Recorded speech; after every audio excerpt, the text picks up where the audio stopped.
Galing ako sa police station ngayon. Kababalik ko lang para make siyang story. A half year ago, last year ng mga ano ba yun, July ay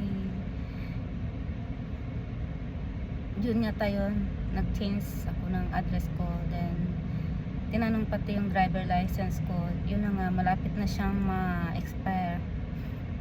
Sa buwan na lang, sabi niya, malapit na ma-expire yung license mo, kailangan mo na mag-renew. Sabi niya, pag na-renew mo, bumalik ka dito. Yung para, hindi ko alam kung bakit niya ako pinababalik. So, umabot ng kalahating taon. Ngayon nga, bumalik ako. Nagtanong ako, bakit ako pinababalik sa police station. Tapos may dalawang matandang pulis na, siguro na yun sila, retired na yun, parang na lang sila doon sa ano ba yung ukits, yung sa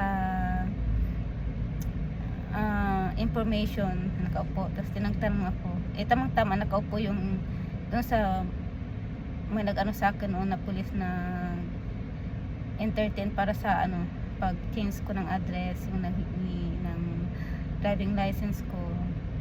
Tapos yung kinausap niya ako, tapos sabi niya wala naman, bakit daw, sabi niya, yun nga sinabi ko ang reason kung bakit ako narito. Sabi ko yun nga sinabi sa akin half year ago, sabi ko ganun. Tapos sabi niya, sige, tiningnan niya yung license ko.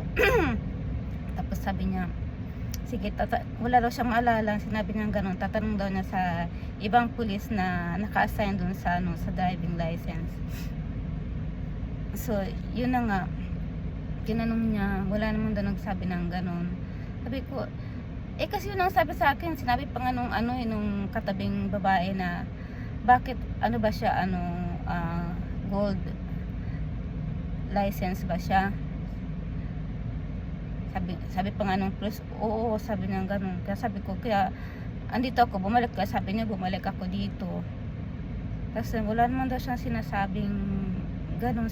Sino daw ba? Tapos ako daw ba? Sabi niya ganun. Sabi ko, di ko matandaan. Sabi ko ganun, kasi naka-mask yung yung police na yun.